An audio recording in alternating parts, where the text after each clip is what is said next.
Hey, welcome back, guys. I thought for this week I'd do another little tips video to help you get started in translating this week's Latin. As always, the first thing we're going to do is find our highest priority, which is all of our verbs. All right, so we're going to run through, you can run through with me and find these verbs to hopefully help out your translating. So we're going to start out in our first sentence. We're going to look for anything that ends in our OST, MUS, TISNT ending. So as we go along the first line, we see stabat. It has a bot ending. It's our imperfect indicative verb. So we'll underline that. Then we come to an et.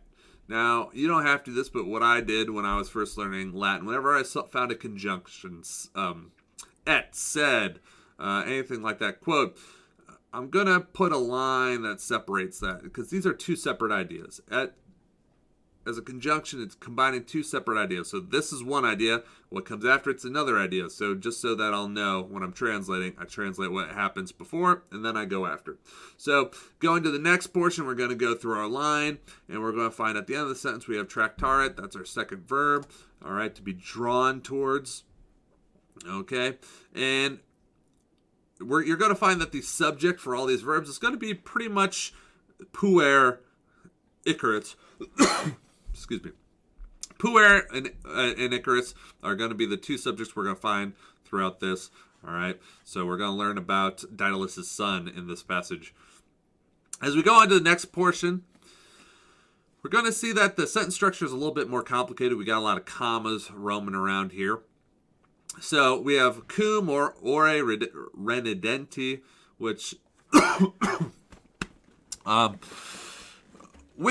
is a cum plus an ablative with a comma. That's just going to give us some more information. We're not going to find any verbs in there as we keep going. All right, we see Icarus, we see plumas, and then we see this quas. If you remember what quas is, that is a relative pronoun. If you remember relative clauses, basically everything from the quas to the comma is a separate idea. So we're going to not worry about that yet. So instead, the main verb of this sentence is captabat. All right, to be like grasping for. All right, moerat, that's going to be the verb of this clause. So when you're translating this, you're going to ignore the quas until you get to plumas, because quas is referring to the plumas. All right, you can insert that sentence in once you have translated to plumas. All right, but everything else, that's your main idea. As we go on to the next sentence, go all the way to the end, we find molebat, to soften. Who's doing that action? Well, ends in T, singular. We go to the beginning, we find, okay, it has to be Icarus. All right, next sentence. As we're going down through here, we have a comma. All right, we look before the comma to see if we have any main verbs, and we do. Imposita est, that is a perfect passive verb. These two go together, so just know that. After the comma, we have a second idea here, and liberavit is your second verb. Now, opifex, that's like a craftsman. That is not referring to Icarus, that is referring to Daedalus.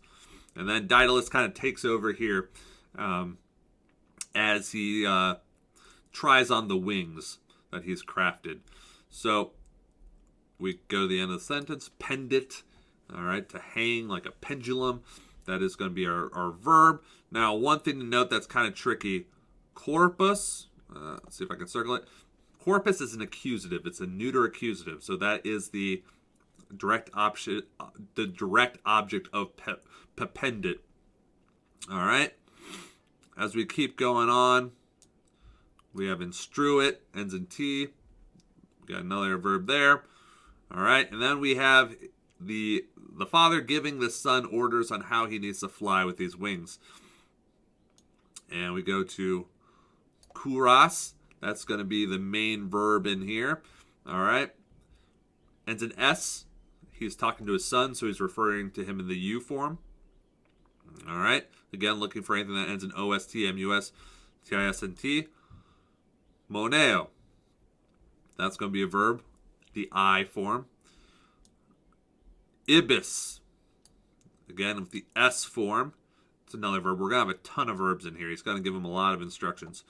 Grawit. Another one. Keep looking for anything that ends in OST, MUS, TISNT. We get autorat. Now this word, wola, that is a verb. That's an imperative. He's giving him a command there. So just know, this really should have an exclamation mark. Just know that is a command.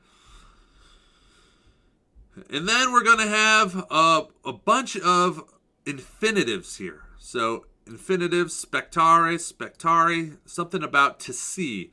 So we need a main verb. These are complementary infinitives. Our main verb is eubeo, to order. Now, these three things are different constellations that he's telling him to avoid, to not go towards. We got Buten, Helicon, and Orion. All right, so these are, as he's flying through the sky, these are three constellations that Daedalus is telling his son to avoid. And then in the last sentence, we got some more imperatives as he's telling his son to duce in carpe. So we're going to start this section to see Icarus and Daedalus actually trying to make their escape and fly towards Crete. We all know how it's going to end. But anyways, we at least get to see Icarus's involvement in this story this week. All right, I hope that was helpful. See you guys next week.